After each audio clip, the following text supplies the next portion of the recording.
Hi അസ്സലാമലൈക്കും welcome back to my channel Maimoon's kitchen. അപ്പം ഇന്നൊരു സിമ്പിൾ റെസിപ്പിയാണ്. ബ്രേക്ക്ഫാസ്റ്റ് ആയിട്ടോ അല്ലെങ്കിൽ ഇതൊരു ഡിന്നർ ആയിട്ടോ ഒക്കെ നമുക്ക് സെർവ് ചെയ്യാം. മെയിൻലി ഇതൊരു കിഡ്സ് സ്പെഷ്യലായിട്ട് നമുക്ക് അവർക്ക് കൊടുക്കാൻ പറ്റിയ ഒന്നാണ്.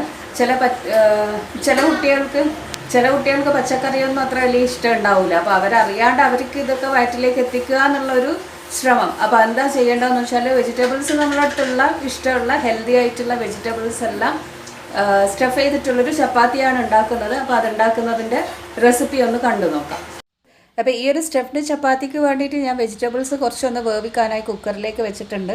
പിന്നെ ഒന്ന് വഴറ്റിയെടുക്കാൻ വേണ്ടിയിട്ട് ഒരു അരമുറിയോളം സവാളയും 3-4 പച്ചമുളകും കുറച്ച് ക്യാപ്സിക്കം, കുറച്ച് ഇഞ്ചി, വെളുത്തുള്ളി, അതുപോലെ തന്നെ കരിയാപ്പില, മല്ലിയില ഒക്കെ റെഡിയാക്കി അരിഞ്ഞ് വെച്ചിട്ടുണ്ട്.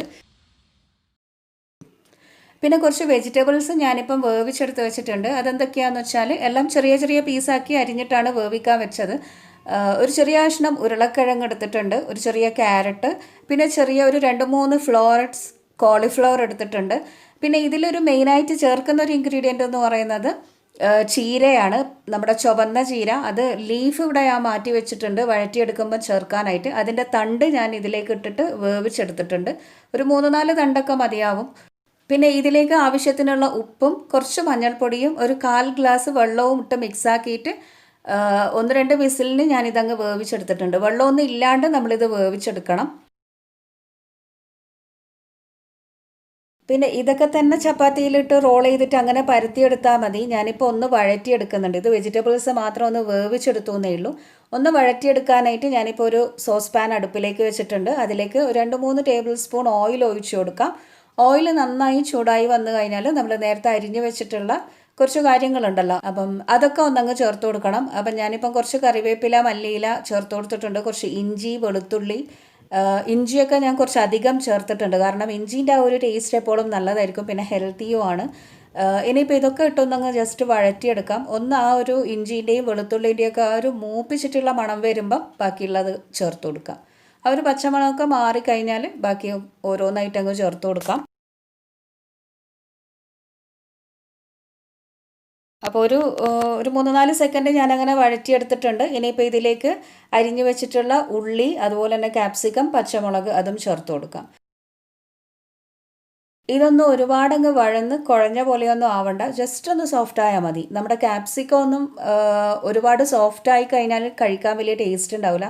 ആ ഒരു ക്രിസ്പി ടേസ്റ്റോട് കൂടിയിട്ട് ഇതൊക്കെ തിന്നുന്നതാണ് അതിൻ്റെ ടേസ്റ്റ്. അപ്പോൾ ജസ്റ്റ് ഒന്ന് സോഫ്റ്റ് ആയാൽ മതി. എല്ലാം കൂടെ ഇട്ടൊന്നങ്ങ് വഴറ്റിയെടുക്കാം. പിന്നെ ഇതിലേക്ക് ഈ ഒരു കാര്യത്തിന് മാത്രമായിട്ട് കുറച്ച് ഉപ്പ് ചേർത്ത് കൊടുക്കാം. നമ്മുടെ വെജിറ്റബിൾസിൽ ഓൾറെഡി ഉപ്പൊക്കെ ചേർത്തിട്ടാണ് വേവിച്ചത്. അപ്പോൾ ഇതിന് മാത്രമുള്ള ഉപ്പ് ചേർത്ത് കൊടുക്കാം. എന്നിട്ട് നന്നായി അങ്ങ് മിക്സ് ആക്കിയെടുക്കാം.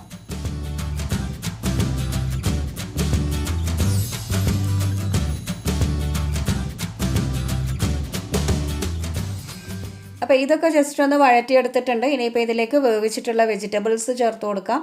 അപ്പോൾ വെജിറ്റബിൾസ് വേവിക്കുമ്പോൾ കുറേയൊന്നും വെള്ളം ചേർത്ത് കൊടുക്കരുത്, ഒരുപാട് കുഴഞ്ഞ പോലെയോ ആവരുത്. എന്നാലെല്ലാം നന്നായിട്ട് വെന്ത് കിട്ടുകയും ചെയ്യണം. അപ്പോൾ ആ ഒരു കണക്കിനുള്ള വെള്ളം ഒഴിച്ചു കൊടുത്താൽ മതി. അപ്പോൾ എല്ലാം കൂടി ഇട്ട് നന്നായിട്ട് അങ്ങ് മിക്സാക്കി എടുക്കാം. പിന്നെ ഇതിലേക്ക് നമുക്ക് ഇഷ്ടമുള്ള വെജിറ്റബിൾസ് ഒക്കെ ചേർത്ത് കൊടുക്കാം. ഗ്രീൻ പീസ് ഉണ്ടെങ്കിൽ അത് വേവിച്ചിട്ട് അതും ചേർത്ത് കൊടുക്കാം. ഇപ്പോൾ ഗ്രീൻ പീസ് ഇല്ല എൻ്റെ അടുത്ത്, അതുകൊണ്ടാണ്. ഇല്ലയെന്നുണ്ടെങ്കിൽ അതിൻ്റെ ആ ഒരു ടേസ്റ്റ് വേറെ തന്നെയായിരിക്കും ഗ്രീൻ പീസിൻ്റെ. എനിക്ക് ഭയങ്കര ഇഷ്ടമാണ്. അപ്പോൾ ഇതിലേക്ക് കുറച്ച് ഉപ്പിൻ്റെ ഒരു കുറവുണ്ട്, അതും കൂടെ ഞാനങ്ങ് ചേർത്ത് കൊടുത്തിട്ടുണ്ട്. എന്നിട്ട് എല്ലാം കൂടെ ഇട്ട് നന്നായി മിക്സാക്കി എടുക്കണം. ഇനിയിപ്പോൾ ഇതിലേക്ക് നമ്മുടെ കീ ഇൻഗ്രീഡിയൻ്റ് ആയിട്ടുള്ള ചീര ചേർത്ത് കൊടുക്കാം. അപ്പോൾ ചീരൻ്റെ ലീഫാണ് ഞാനിപ്പോൾ ചേർക്കുന്നത്. ഒരു 2 പിടിയൊക്കെ ചേർത്താൽ മതി. അപ്പോൾ ഇതിൻ്റെയൊക്കെ ഒരു അളവ് എന്ന് പറയുമ്പോൾ നമുക്ക് എത്ര സ്റ്റഫ്ഡ് ചപ്പാത്തിക്കുള്ള ഒരു മസാല വേണോ അതിന് കണക്കായിട്ടാണ് ഓരോ ഇൻഗ്രീഡിയൻസും എടുക്കേണ്ടത്. അപ്പോൾ സവാളയൊക്കെ ഒരുപാട് വേണമെന്നില്ല, ഒരു മീഡിയം വലിപ്പത്തിലുള്ള ഒരു സവാള മതിയാവും. ഇനിയിപ്പോൾ എല്ലാം കൂടെ ഇട്ട് നന്നായിട്ട് ഒന്നങ്ങ് മിക്സ് ആക്കിയെടുക്കാം. പിന്നെ ചീരൻ്റെ ലീഫിനൊന്നും ഒരുപാട് വേവില്ലല്ലോ, അതുകൊണ്ടാണ് ഞാൻ ലാസ്റ്റ് ചേർത്ത് കൊടുത്തത്. തണ്ട് ഞാൻ ഓൾറെഡി ആദ്യം ഈ ഉരുളക്കിഴങ്ങും ക്യാരറ്റൊക്കെ വേവിക്കുമ്പം ഇട്ട് വേവിച്ചിട്ടുണ്ട്, ഒരു 2-3 ചീരത്തണ്ട്. പിന്നെ ഒരു അരമുറി നാരങ്ങ നീര് പിഴിഞ്ഞൊഴിച്ചിട്ടുണ്ട്. ഈ വെജിറ്റബിൾസിൻ്റെ മിക്സിലേക്ക് കുറച്ച് നാരങ്ങൻ്റെ ആ ഒരു ടേസ്റ്റും കൂടെ വരുമ്പം അടിപൊളിയായിരിക്കും. ആ ഒരു മസാല പുളിപ്പും ഉപ്പും എരിവും ഒക്കെ ആകുമ്പം സൂപ്പറായിരിക്കും. അപ്പോൾ നമ്മുടെ ഈ ഒരു മസാല, വെജിറ്റബിൾ മസാല റെഡി ആയിട്ടുണ്ട്. ഇനിയിപ്പം ഇതൊന്ന് ചൂടാറട്ടെ. അത് ഫ്ലെയിം ഓഫ് ചെയ്തിട്ട് ഞാൻ സൈഡിലേക്ക് മാറ്റുന്നുണ്ട്. ഇനി ചപ്പാത്തിയുടെ മാവൊന്ന് കുഴച്ചെടുക്കണം.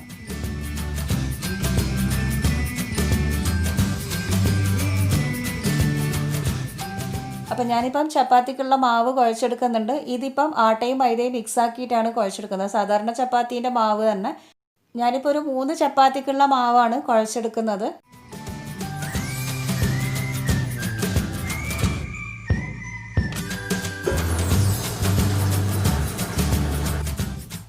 അപ്പോൾ ഇനിയിപ്പം ചപ്പാത്തി ഒന്ന് പരത്തിയെടുക്കണം. അപ്പം ഞാനിപ്പം ആ ഒരു മാവ് നന്നായിട്ടൊന്ന് കുഴച്ചൊരു 10 മിനിറ്റ് അങ്ങനെ മാറ്റി വെച്ചിട്ടുണ്ടായിരുന്നു, ഒന്ന് സോഫ്റ്റ് ആവാനായിട്ട്. അപ്പോൾ ചപ്പാത്തിക്കൊക്കെ നമ്മൾ മാവ് കുഴച്ച് കഴിഞ്ഞാൽ ഒരു 10-15 മിനിറ്റ് അങ്ങനെ റെസ്റ്റ് ചെയ്യാൻ വെച്ചതിന് ശേഷം പിന്നെ ഒന്നും കൂടെ സോഫ്റ്റാക്കി കുഴച്ചിട്ട് പരത്തിയെടുക്കുന്നതായിരിക്കും ചപ്പാത്തി നല്ല സോഫ്റ്റായിട്ടുണ്ടാവാൻ. അങ്ങനെ ഞാനിപ്പോൾ ഒന്നുകൂടെ കുഴച്ചെടുത്തിട്ടാണ് ഇതിപ്പം പരത്താനായിട്ട് വെച്ചത്. പിന്നെ ഞാൻ ഈ ഒരു മാവ് വലിയൊരു ചപ്പാത്തി ആയിട്ട് തന്നെ സ്റ്റഫ് ചെയ്യാമെന്നാണ് വിചാരിക്കുന്നത്. ഓരോന്നോരോന്നായിട്ട് ചെറിയ ചെറിയ ബോൾസ് ആക്കി എടുക്കുന്നില്ല, ഈ ഒരു വലുത് തന്നെ പരത്തി അങ്ങനെ റോൾ ചെയ്ത് സ്റ്റഫ് ചെയ്തെടുക്കാമെന്നാണ് വിചാരിക്കുന്നത്. അപ്പോൾ ഈ മാവ് ആദ്യം ഒന്ന് ചെറുതായിട്ട് പരത്തിയെടുക്കാം. ജസ്റ്റ് ഒന്ന് പരത്തിയെടുത്താൽ മതി. എന്നിട്ട് ഇതിലേക്ക് മസാല ഒന്ന് വെച്ച് കൊടുത്തിട്ട് സ്റ്റഫ് ചെയ്തെടുക്കണം. അപ്പോൾ ഞാനിപ്പോൾ ഒന്നങ്ങനെ പരത്തിയെടുത്തിട്ടുണ്ട്. എന്നിട്ട് ഇതിലേക്ക് മസാല വെച്ച് കൊടുക്കാം. അപ്പോൾ മസാല ഈ ഒരു ചപ്പാത്തിക്ക് കണക്കായിട്ട് എത്രയാണോ വേണ്ടത് അതിന് കണക്കായിട്ടാണ് വെച്ച് കൊടുക്കേണ്ടത്. ഞാനിപ്പോൾ ഒരു 5-6 ടേബിൾ സ്പൂൺ മസാല വെച്ച് കൊടുക്കുന്നുണ്ട്.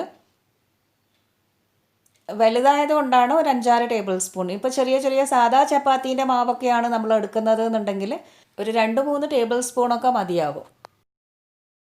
അങ്ങനെ മസാല വെച്ചിട്ടുണ്ട്. ഇനിയിപ്പം സൈഡിലേക്ക് ജസ്റ്റ് വെള്ളമൊക്കെ ഒന്ന് തടവി കൊടുക്കുന്നുണ്ട്. എന്താണെന്ന് വെച്ചാൽ ഒന്ന് ഒട്ടിപ്പിടിച്ച് നിൽക്കാൻ വേണ്ടിയിട്ടാണ്. ഇനിയിപ്പോൾ ഇത് നമുക്ക് ചുരുട്ടിയെടുക്കാം. എല്ലാ സൈഡിൽ നിന്നും റോൾ ചെയ്തെടുക്കണം. ഈ മസാല പുറത്തേക്ക് പോകാത്ത വിധത്തിൽ വേണം നമ്മളിത് നന്നായിട്ട് ചുരുട്ടിയെടുക്കാൻ.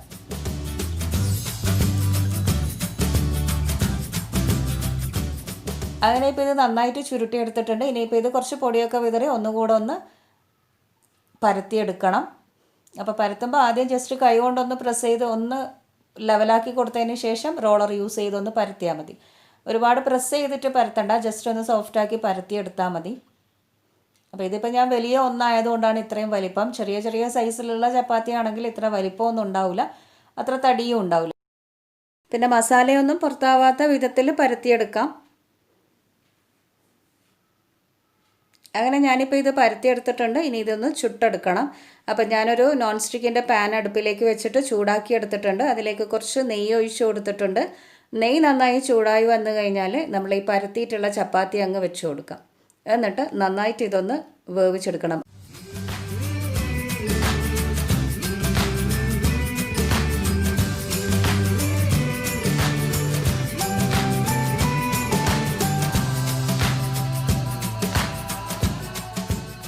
അപ്പോൾ ഇതിപ്പോൾ കുറച്ച് തടിയുള്ളതുകൊണ്ട് ഞാനൊന്ന് അടച്ച് വെച്ച് കൊടുക്കുന്നുണ്ട്. അതാകുമ്പം 2 സൈഡും ഒന്നങ്ങ് ആറി വരും, ഒന്ന് വാടിയ പോലെ ആയി വരും. എന്നിട്ട് അടുത്ത സൈഡ് ഒന്ന് തിരിച്ചിട്ട് കൊടുത്തിട്ട് നന്നായിട്ട് വേവിച്ചെടുത്താൽ മതി.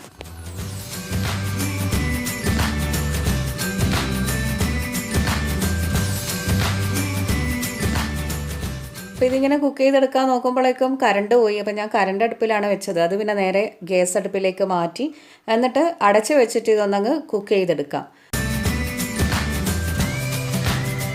അപ്പോൾ ഞാനിപ്പോൾ ഒന്ന് അടച്ച് വെച്ചിട്ടുണ്ട്. ഇനിയിപ്പം അടുത്ത സൈഡിലേക്കൊന്നങ്ങ് തിരിച്ചിട്ട് കൊടുക്കുക. അപ്പോൾ ചെറുതായിട്ടൊന്ന് വാടി വന്നിട്ടുണ്ട്. അങ്ങോട്ടും ഇങ്ങോട്ടുമൊക്കെ തിരിച്ചിട്ട് കൊടുത്തിട്ട് നന്നായിട്ട് സാധാരണ നമ്മുടെ ചപ്പാത്തി ചുടുന്ന പോലെ തന്നെ.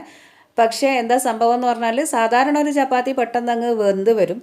ഇത് ഈ സ്റ്റഫ്ഡൊക്കെ ആയതുകൊണ്ട് കുറച്ച് തടിയൊക്കെ ഉള്ളതുകൊണ്ട് ഒന്ന് വേവാൻ ടൈം എടുക്കും. അപ്പോൾ ആ ഒരു ടൈം നോക്കിയിട്ട് നന്നായിട്ട് വേവിച്ചെടുക്കാം.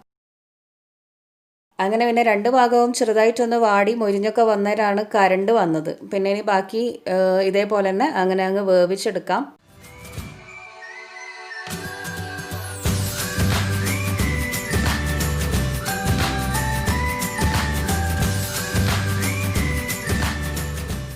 അങ്ങനെ ചീര സ്റ്റഫ്ഡ് ചപ്പാത്തി റെഡി ആയിട്ടുണ്ട്. നന്നായിട്ട് വെന്ത് വന്നിട്ടുണ്ട്. നല്ല സ്മെല്ലൊക്കെ വരുന്നുണ്ട് കേട്ടോ. ഞാനിപ്പോൾ ഇത് പ്ലേറ്റിലേക്ക് അങ്ങ് മാറ്റുകയാണ്. എന്നിട്ട് നമുക്കിത് ചൂടോട് കൂടിയിട്ട് അങ്ങ് സെർവ് ചെയ്യാം. അപ്പോൾ ഇതിൻ്റെ കൂടെ കോമ്പിനേഷനായിട്ട് പ്രത്യേകിച്ചൊരു കറീൻ്റെ ആവശ്യമൊന്നുമില്ല. കാരണം ഉള്ളിലുള്ള ആ ഒരു സ്റ്റഫിങ് തന്നെ നല്ലൊരു ടേസ്റ്റാണ്. പിന്നെ ഇതിൽ വേണമെന്നുണ്ടെങ്കിൽ പുതിന ചട്നിയൊക്കെ വെച്ചിട്ട് അങ്ങനെ സെർവ് ചെയ്യാം. അടിപൊളി ടേസ്റ്റ് ആയിരിക്കും അത്. അപ്പോൾ ഞാനിപ്പം ചട്നിയൊന്നും ഉണ്ടാക്കിയിട്ടില്ല. അല്ലാണ്ട് തന്നെ ഇത് നല്ല ടേസ്റ്റ് ഉണ്ട് കഴിക്കാൻ. പിന്നെ വേണമെങ്കിൽ കുറച്ച് മയണൈസൊക്കെ ഡിപ്പ് ചെയ്തിട്ട് അങ്ങനെയും കഴിക്കാം, അതും ടേസ്റ്റാണ്. അപ്പോൾ അങ്ങനെ നല്ല ടേസ്റ്റി ആയിട്ടുള്ള സ്റ്റഫ്ഡ് ചപ്പാത്തി, സ്റ്റഫ്ഡ് എന്ന് പറഞ്ഞാൽ പോരാ, ചീര സ്റ്റഫ്ഡ് ചപ്പാത്തി റെഡി ആയിട്ടുണ്ട്. നല്ലൊരു ടേസ്റ്റ് ഉണ്ട് ഇത് കഴിക്കുമ്പം. അപ്പോൾ ഇത് പെട്ടെന്ന് അറിയാത്തൊരു കുട്ടിയൊക്കെ കഴിക്കുക എന്ന് പറഞ്ഞാൽ ഇതിലെന്താണ് ഇതിൻ്റെ സ്റ്റഫിംഗ് എന്ന് മനസ്സിലാവില്ല. അപ്പോൾ നൂറ് ഇതിങ്ങനെ ഇടക്കിടക്ക് കഴിക്കും തോറും ചോദിച്ചുകൊണ്ടിരിക്കുന്നുണ്ട്. അപ്പോൾ കറണ്ട് ഇല്ലാത്തതിനെ കൊണ്ടാണ് അതിൻ്റെ വീഡിയോ ഒന്നും എടുക്കാൻ പറ്റാഞ്ഞത് കഴിക്കുന്ന സമയത്ത്. അപ്പോൾ ചിക്കനാണോ എന്ന് ഇങ്ങനെ ചോദിക്കുന്നുണ്ട്. അപ്പോൾ ഇതൊക്കെ കഴിഞ്ഞതിന് ശേഷമാണ് പിന്നെ എന്താണ് സംഗതി എന്നുള്ളതൊക്കെ പറഞ്ഞു കൊടുത്തത്. അപ്പോൾ പെട്ടെന്നൊക്കെ കണ്ടിട്ട് കഴിക്കുന്ന കുട്ടികൾക്ക് ഇതിൻ്റെ ഉള്ളിൽ എന്താണ് സ്റ്റഫിംഗ് എന്ന് മനസ്സിലാവാണ്ട് ആ ടേസ്റ്റിൽ എന്തായാലും കഴിച്ചു പോകും. അപ്പം എല്ലാവർക്കും ഇഷ്ടമായാൽ വീട്ടിലൊന്ന് ട്രൈ ചെയ്ത് നോക്ക്, കുട്ടികൾക്കൊക്കെ ഉണ്ടാക്കി കൊടുത്തു നോക്ക്. അപ്പോൾ വീഡിയോ ഇഷ്ടമായാൽ ലൈക്ക് ചെയ്യാനും ഷെയർ ചെയ്യാനും ഒന്നും നിങ്ങൾ മറക്കരുത്. പുതിയ റെസിപ്പീസുമായിട്ട് നമുക്കിനിയും കാണാം. അതുവരെ keep watching Maimoon's kitchen. Take care and bye. Thank U.